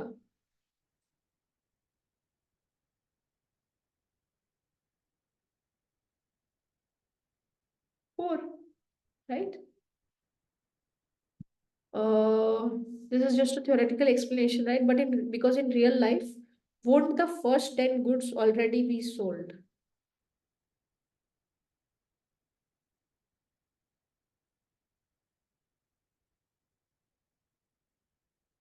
No, no. So basically, see, we are not doing this कि okay, पहले मैंने 10 लोगों को सप्लाई कर दिया, अब मैं एक एक्स्ट्रा इंसान को कर रही हूं तो क्या होगा? हम दो ऐसी सिचुएशंस को देख रहे हैं जहां पे एक सिचुएशन में हम लोग 10 लोगों 10 क्वांटिटी प्रोड्यूस कर रहे हैं, तो हमारा टोटल रेवेन्यू क्या है? और एक सिचुएशन है जहां पे हम क्वांटिटी 11 सप्लाई कर रहे हैं, वहां पे हमारा टोटल रेवेन्यू क्या है? और इन दोनों के बीच का जो डिफरेंस है वो मेरा मार्जिनल रेवेन्यू है। ओके, ये सिचुएशन। तो क्या हो रहा है कि there is one positive effect कि अगर आप एडिशनल क्वांटिटी प्रोड्यूस कर रहे हो तो आपको एक एक्स्ट्रा क्वांटिटी का प्राइस मिल रहा है, लेकिन बिकॉज अब एक्स्ट्रा क्वांटिटी सेल करने के लिए prices is going down, so ये जो पार्ट है, क्वांटिटी बढ़ रही है तो price has to go down, तो ये वाला कंपोनेंट नेगेटिव है। और इसको जब आप क्वांटिटी से मल्टीप्लाई करते हो तो ये नेगेटिव इफेक्ट देता है आपको। This is my positive effect, this is my negative effect. ये पूरा कहानी है, ठीक है? समझ आ गया ये? तो मार्जिनल रेवेन्यू एक पार्ट है जो मार्जिनल रेवेन्यू को बढ़ाता है, एक पार्ट है जो मार्जिनल रेवेन्यू को कम करता है। ओके, तो यहाँ पे हम लोग क्या बोल रहे हैं कि अगर मेरा मार्जिनल रेवेन्यू ये है P of Q plus partial derivative this, तो this is the positive effect because this is contributing to more revenue, and this is the part because of which my revenue is going down, right? This is negative effect. Okay, so अगर एक extra quantity sell होगी तो firm earns the price of that extra unit that it is selling, right, as revenue. So ये positive effect है। And अगर इसको ये extra quantity supply करनी है तो उसका कारण, अगर उसको वो एक्स्ट्रा क्वांटिटी सप्लाई करनी है तो उसको प्राइसेस में थोड़ी कटौती करनी पड़ेगी, prices will have to go down ताकि वो उस एक्स्ट्रा क्वांटिटी को सप्लाई कर पाए, राइट। तो और वो जो कट इन प्राइस है वो हर पॉसिबल क्वांटिटी जो वो अभी तक सेल कर रही थी उसको सफर करना पड़ेगा। इसलिए हम इस क्वांटिटी को और ये जो चेंज इन प्राइस है उसको आपस में मल्टीप्लाई करते हैं, तो this is my negative effect. तो इससे मेरा रेवेन्यू कम होता है, ठीक है। तो ये दो तरीके के इफेक्ट्स हैं, ठीक है। अच्छा, अब एक एग्जांपल करते हैं और देखते हैं कि कैसे हम लोग इसको फाइंड आउट करेंगे पॉजिटिव और नेगेटिव इफेक्ट को, ठीक है। तो अब कैलकुलेशन तो बड़ी सिंपल है, उसमें तो ज्यादा कोई कॉम्प्लिकेशन है नहीं, but so that there is no confusion, let's C.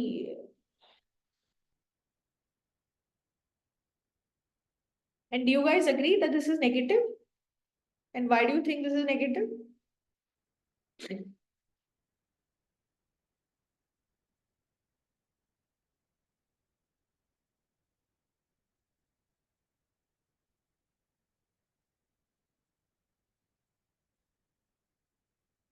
Because मेरा डिमांड कर्व जो है, हम लोग क्या मानते हैं डिमांड कर्व कैसा होता है?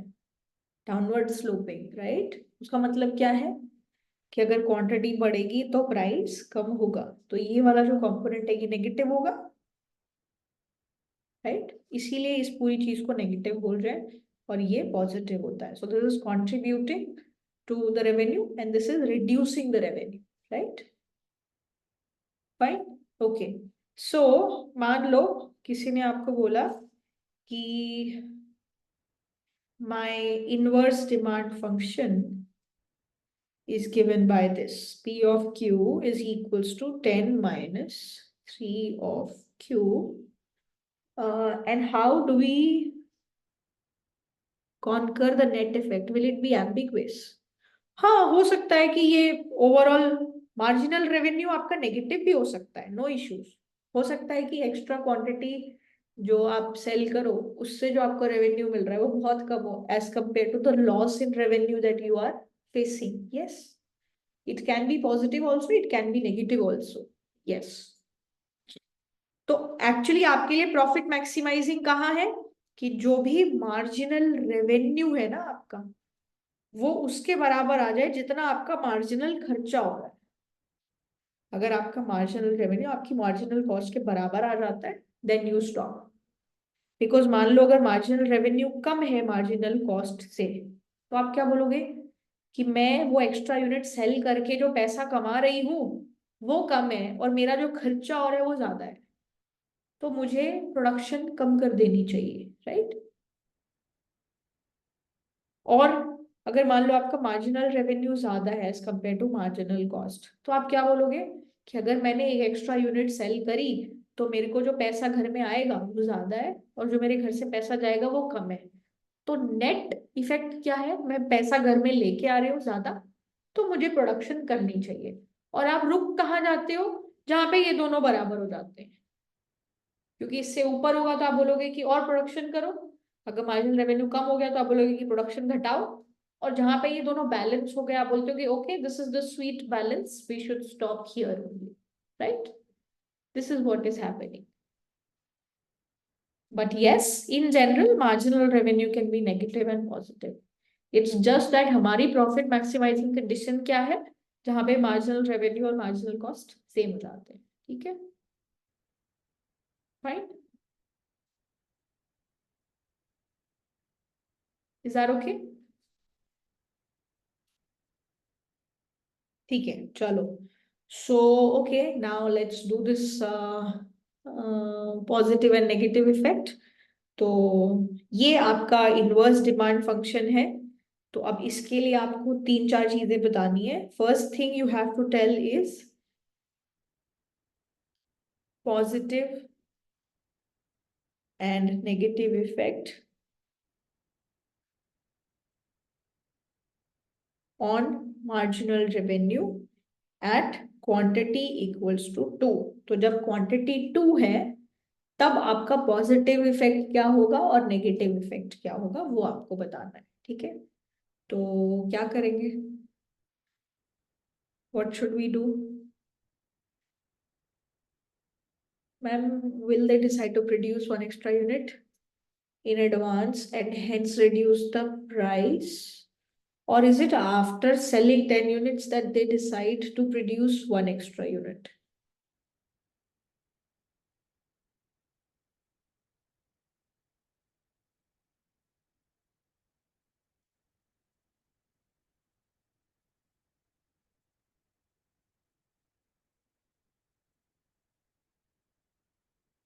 Will they decide to produce one extra unit in advance?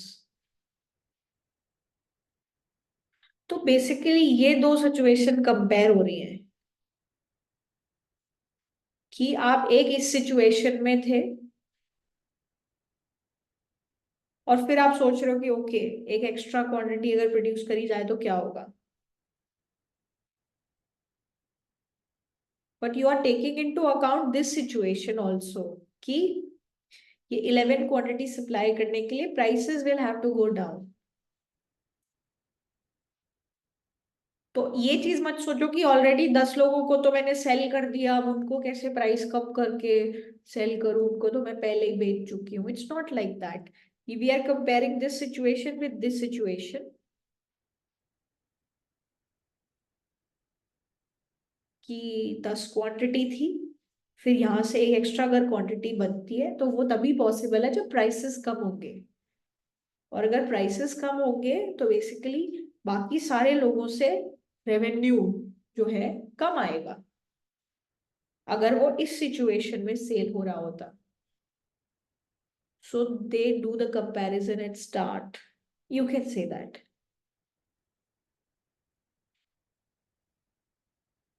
सी, ये जो एनालिसिस है ये हम अपने लिए कर रहे हैं, मतलब अपने लिए कर रहे हैं का मतलब क्या है, ये हमारी अंडरस्टैंडिंग के लिए हो रहा है। ये हम ऐसे नहीं कह रहे कि मैंने तो उनको प्रोडक्ट सेल कर दिया, मैं उनसे कैसे पैसे वापस लूं। मतलब this is not what is happening. हम लोग ये बोल रहे हैं कि 11 क्वांटिटी सेल हो रही है, एक सिचुएशन ये है, एक सिचुएशन है 10 क्वांटिटी सेल हो रही है।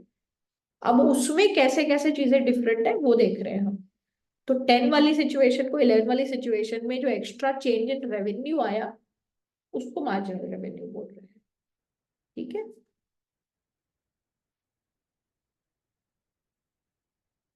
Okay, so yeah coming back to this,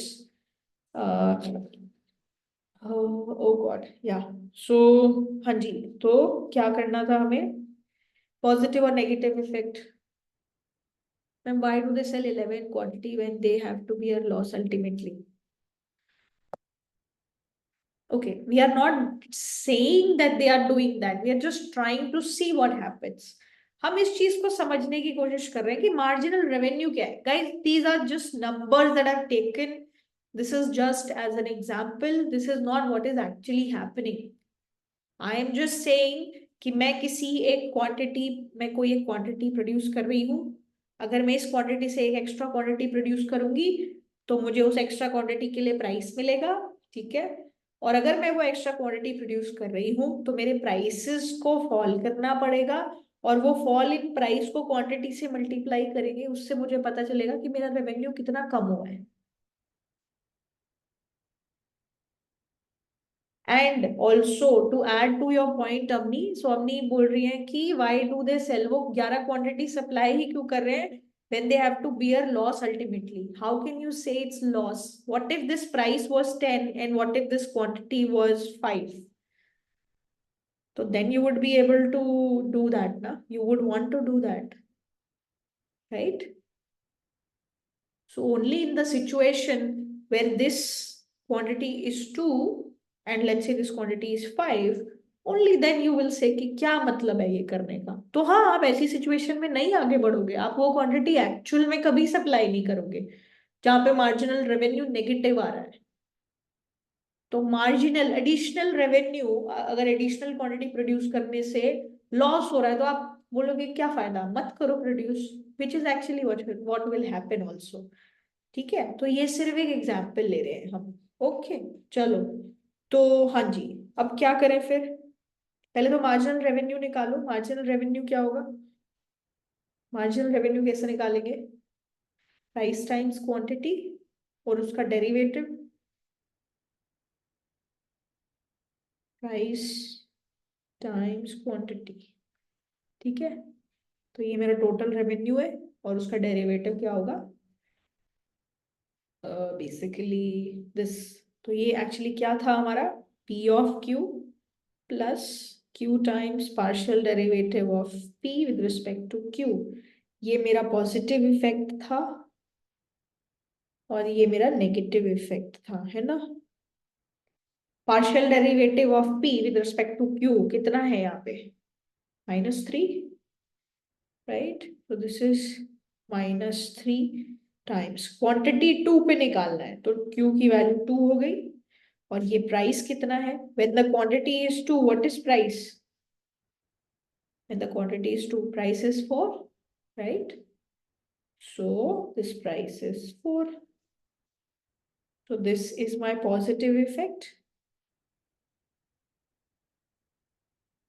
and this is my negative effect. Okay, ये आप इस तरीके से निकाल सकते हो। Negative effect is -6, right? Yeah.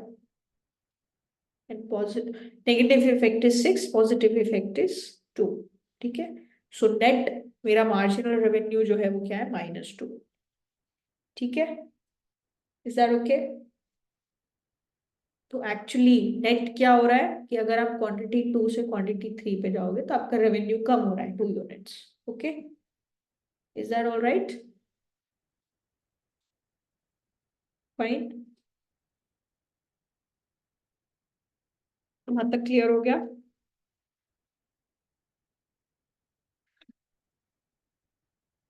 ठीक है जी, चलो okay, so fine, let's move on, let's do another thing now. So usually in general जो हमारी इनवर्स डिमांड, मान लो किसी ने दे रखी है आपको, सो मान लो किसी ने आपसे क्वेश्चन पूछा, first find the marginal revenue when the inverse demand function is P of Q is equals to A minus P of Q। ठीक है, तो कैसे निकलेगा marginal revenue? Can you take some time and tell me what is the marginal revenue that you have?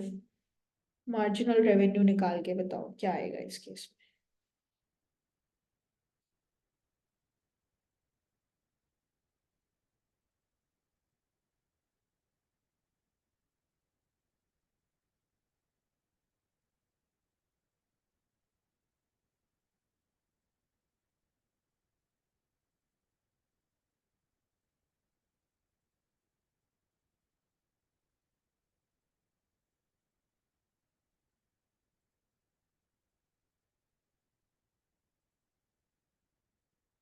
तो marginal revenue निकालने के लिए क्या करेंगे हम लोग, बताओ। मार्जिनल रेवेन्यू निकालते हैं, ठीक है, क्या करें।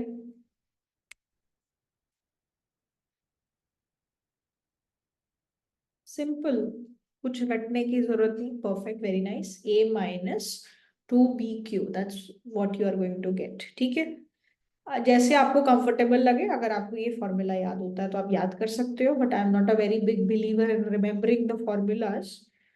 You can simply do this. Total revenue क्या होता है, price times quantity. Marginal revenue क्या होता है, उसका डेरिवेटिव। ठीक है, तो आप प्राइस टाइम्स क्वांटिटी कर लो। प्राइस कितना है, A minus B Q, A minus B Q, उसको क्वांटिटी से मल्टीप्लाई कर लो और उसका डेरिवेटिव कर लो। तो ये A Q minus B Q square और उसका डेरिवेटिव। तो ये क्या होगा, ए क्यू का पार्शियल डेरिवेटिव क्या आएगा, A minus B Q square का डेरिवेटिव क्या आएगा, 2BQ। तो आपका मार्जिनल रेवेन्यू क्या आ गया, ये। अगर आपको फॉर्मूला याद है आप वो भी कर सकते हो, दोनों चीजों से सेम ही आंसर आने वाला है। मार्जिनल रेवेन्यू क्या होता, P of Q minus, sorry plus Q times partial derivative of price with respect to Q. तो पी ऑफ क्यू जो है वो क्या होता, ये ए माइनस बी क्यू। ठीक है, plus Q times partial derivative of P with respect to Q, तो P का डेरिवेटिव करना है with respect to Q, तो क्या आएगा minus B, right? We'll get minus B here. So we will have minus B here, right?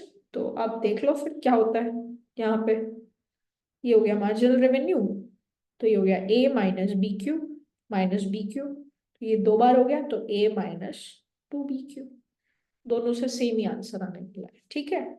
अच्छा, यहां तक समझ आ गया सबको, राइट? ऑल गुड सो फार, ठीक है। अच्छा, अब आपसे कुछ और सवाल है, विच इज कि ठीक है, अब मार्जिनल रेवेन्यू जो है उसको प्लॉट करो, उसमें हॉरिजॉन्टल इंटरसेप्ट, वर्टिकल इंटरसेप्ट और उसकी स्लोप क्या क्या आएगी वो बताना है। So basically if you have this, that this is your quantity, this is your marginal revenue, so इस केस में वर्टिकल इंटरसेप्ट, हॉरिजॉन्टल इंटरसेप्ट क्या होगा और उसकी स्लोप क्या होगी, तो जरा प्लॉट करके बताओगे या हेल्प करोगे कि क्या होता है यहाँ पे। तो how will we plot this? My equation that we have is this, ये है हमारे पास, राइट? तो क्या करें फिर, इसको प्लॉट करना है हमें, ठीक है। तो प्लॉट करेंगे तो क्या होगा, जब Q की वैल्यू 0, तो मार्जिनल रेवेन्यू कितना, ए हो गया, तो ये ए यहाँ पे हो गया। और जब मार्जिनल रेवेन्यू की वैल्यू 0, तो क्वांटिटी की वैल्यू कितनी, ए डिवाइडेड बाय 2B, राइट? तो यहाँ पे क्या हो गया, ए डिवाइडेड बाय 2B, राइट? और इन दोनों को जब ज्वाइन कर दिया तो हमारा आंसर आ जाएगा, इन दोनों को ज्वाइन करके,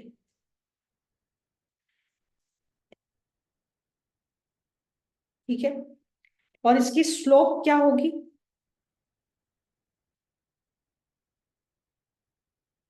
-2B। स्लोप कैसे निकालते हैं, तो जब भी आपको कोई स्ट्रेट लाइन की स्लोप निकालनी होती है, it is like this, y is equals to mx+c, ठीक है।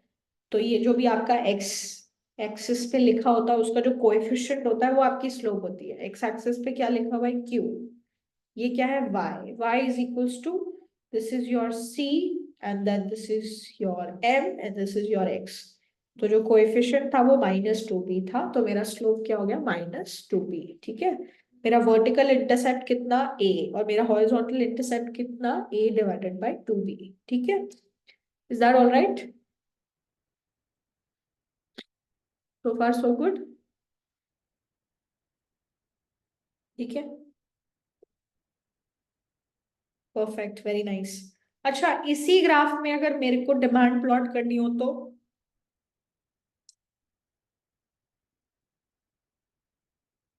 इसी ग्राफ में अगर मुझे मेरे को डिमांड प्लॉट करनी हो तो क्या होगा, मतलब P of Q is equals to, what was that, A minus BQ, A minus BQ, अगर ये प्लॉट करना हो तो क्या होगा,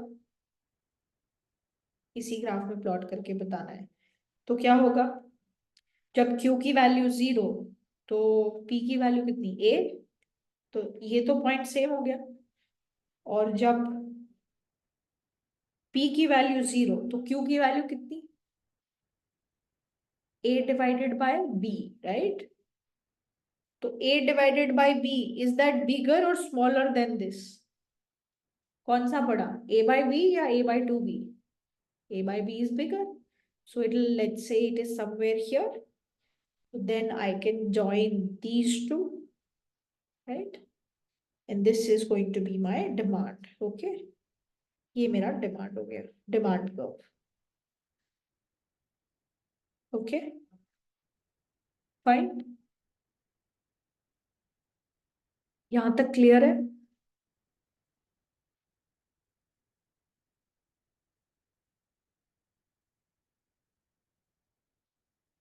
good so far, perfect, okay, so there's one last thing that we'll do for today. uh, let's see, सो अब आप जब इसका ग्राफ देखते हो, ये आपकी डिमांड कर्व है, ये आपका मार्जिनल रेवेन्यू कर्व है। तो हर पॉइंट पे ये मेरा मार्जिनल रेवेन्यू मेरी डिमांड से नीचे ही है ना, at every point, at every quantity.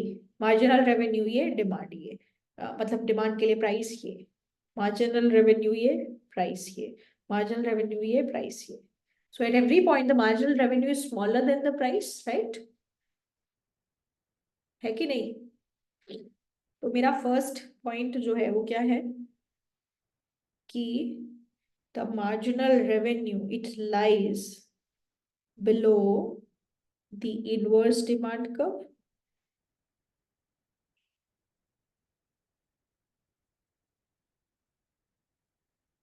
है कि नहीं, right? And second thing is what is happening कि ये जो कर्व है मार्जिनल रेवेन्यू कर्व और डिमांड कर्व दोनों एक ही पॉइंट से स्टार्ट हो रहे हैं, they're both starting from the same point.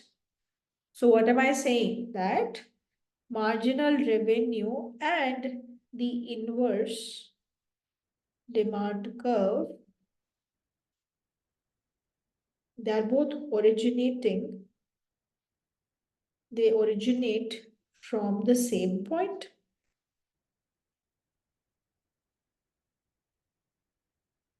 right? Is that all right?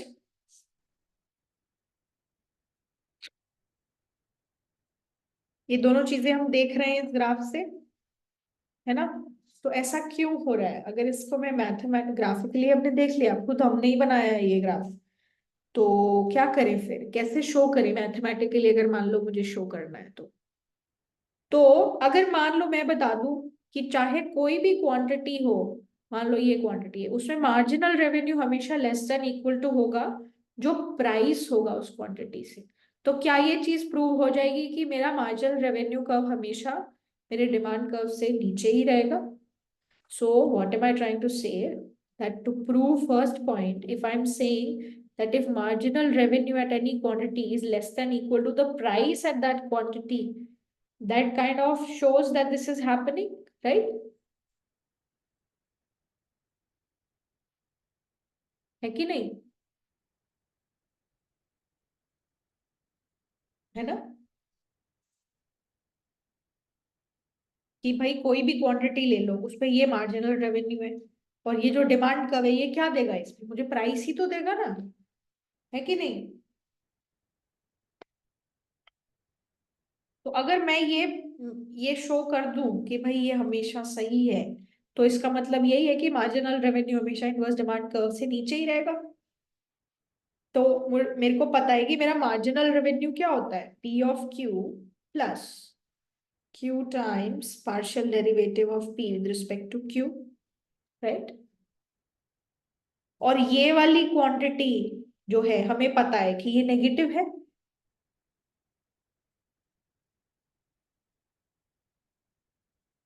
This overall quantity is negative, है कि नहीं?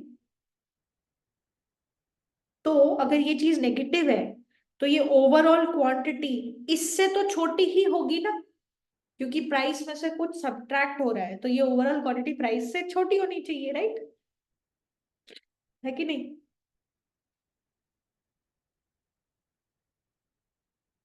तो उससे मेरे को क्या पता चल गया, ठीक है, since this is negative, this is less than equal to P of Q, right? तो इससे हमें शो, इससे हमने शो कर दिया कि भाई मार्जिनल रेवेन्यू कर्व जो है हमेशा इनवर्स डिमांड कर्व से नीचे लाई करेगा, राइट?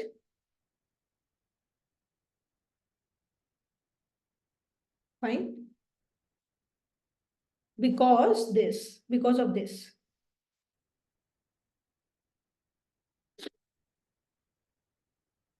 बिकॉज मेरा डिमांड कर्व डाउनवर्ड स्लोपिंग है, तो the moment my demand curve is downward sloping, my marginal revenue will always be lying below my inverse demand curve, right? Is that okay?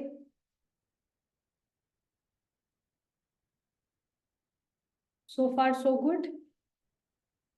ठीक है, second point क्या बोला था कि भाई मार्जिनल रेवेन्यू और inverse demand curve originate from the same point, मतलब ये जो इनका स्टार्टिंग पॉइंट है ये सेम है। स्टार्टिंग पॉइंट पे क्वांटिटी क्या होती है, जीरो, तो जब क्वांटिटी जीरो होती है तो क्वांटिटी अगर 0 होती है तो मेरा मार्जिनल रेवेन्यू क्या होता है?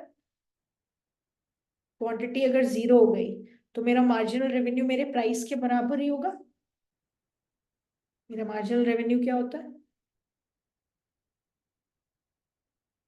P of Q plus Q times partial derivative of P with respect to Q। Starting point में Q अगर 0 है तो मार्जिनल रेवेन्यू तो प्राइस के बराबर ही होगा। तो अगर ये दोनों बराबर हैं, है ना, तो इसका मतलब क्या है? They will start from the same point. तो ये मेरा P of Q ही था एट 0, और ये मेरा मार्जिनल रेवेन्यू भी था at 0, right? They will start from the same point at quantity 0.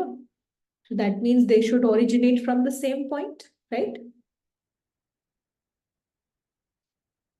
ठीक है, तो ये चीज हमने शो कर दी। ठीक है ना? Is that okay? ठीक है, तो ये कुछ पॉइंट्स थे जो हमने डिस्कस किए हैं, और मोनोपोली क्यों एग्जिस्ट करती है वो भी देखा, थोड़े बहुत लॉजिक्स और देखे हैं। अब इसके अलावा जो नेक्स्ट क्लास होगी, which is, let me tell you, next class is, yeah, next class is on this Monday, which is 5th of February. Yeah, next class will be on Monday, same time 6:30, and उसमें फिर हम जो है इस चीज को आगे continue करेंगे। ठीक है, so we will solve this problem. अभी हम बीच में थोड़ा सा डाइग्रेस कर गए थे, मार्जिनल रेवेन्यू पे काफी सारा डिटेल में हमने बात करी है।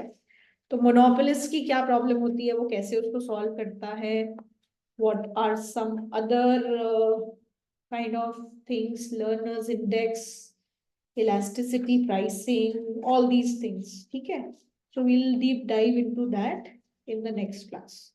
तो नेक्स्ट लेक्चर थोड़ा सा मैथमेटिकल होगा, but it should be fine. We'll be able to sail through it. Okay, all right. So, ठीक है guys, I think let's stop here for today, and I'll see you guys on Monday. And for those of you who are in the econometrics class as well, I would actually need your inputs in order to decide which software are we finally going to choose, because I actually want to know what is happening in your colleges, because इसमें practical aspect भी है। तो practicals जिस software पे teachers आपको पढ़ाएंगे आपके college में, मोस्ट लाइकली यही होगा कि उसी सॉफ्टवेयर से रिजल्ट्स एक्सपेक्टेड होंगे। Yeah, if there is any extra information that you have which I may not have, because the only information that I have is through the DSE website. So if you have something that is going on, or maybe your teachers are telling you, I would appreciate if you could share that on the group. If you are not comfortable sharing there, you can personal message me also, because that will really help us decide how to go about the practical component. Right now, अभी मतलब next 1 week तो वैसे भी कुछ नहीं होने वाला है, because in order to also do the practical aspect you need to have some basic concepts covered. पहले वो होगा, उसके बाद ही हम लोग प्रैक्टिकल स्टार्ट करेंगे। बट जैसे ही आपको इन्फॉर्मेशन अगर मिल जाती है कॉलेज के थ्रू या अपने टीचर्स के through, I would really appreciate if you share that. So yeah, ताकि हम लोग भी एक स्ट्रैटेजी बना लें कि प्रैक्टिकल्स जो है उसको किस तरीके से करना है, क्योंकि it's not possible to do all 5। I mean, I can't do all 5। maybe I can try to do 2, but ideally it will be just one software which is being done in most places. But yeah, but वो decide करने के लिए भी फिर आपके input की बहुत ज्यादा नीड होगी, क्योंकि अलग अलग कॉलेजेस हैं, maybe some are following some strategy, some are following other strategy, so we'll have to come up with some sort of plan to decide what to do. ठीक है, तो जितना आप एक्टिवली ग्रुप पे जो भी बातें आपको बोली जा रही है कॉलेज में regarding that practical aspect, I would appreciate if you could do that. Okay, so yeah, my teachers are saying that they will give 60% go with uh, Liber, as Excel is paid. Yeah, actually Stata is also paid. R is free, R Studio is free. Stata is also paid. But see, I mean, you don't have to actually buy it. Usually क्या होता है ना, जो भी universities होती है, they buy it for students. So they buy the institution package and उसमें फिर वो अपने बच्चों को ऐड करते रहते हैं. तो and same goes with Excel also. Many colleges do that. They provide you with software. At least that is what used to happen in my masters, and other universities also I've heard the same thing happening even in their undergrad programs. So I mean, we'll need to know more about what is happening. Okay. या but let's see सो जो भी information आपको college से मिल रही है आप please मेरे साथ शेयर कर दीजिए. मुझे बहुत हेल्प होगी एक स्ट्रैटेजी बनाने में, and which will ultimately be helpful for all of us. Okay, so all right, I'll see you guys tomorrow for the econometrics class, and we'll discuss the syllabus. It has come out. So और जो अपना past year का syllabus था econometrics का, वही syllabus है. Exactly the same. Nothing has changed except for this practical part. So past year content जो है वो भी आपके लिए fully relevant है. So yeah, good news. Okay. So yeah, okay guys, I'll see you tomorrow for the econometrics class, and on Monday we'll have the micro class. Okay. Thank you. Thank you so much. Take care. Bye bye.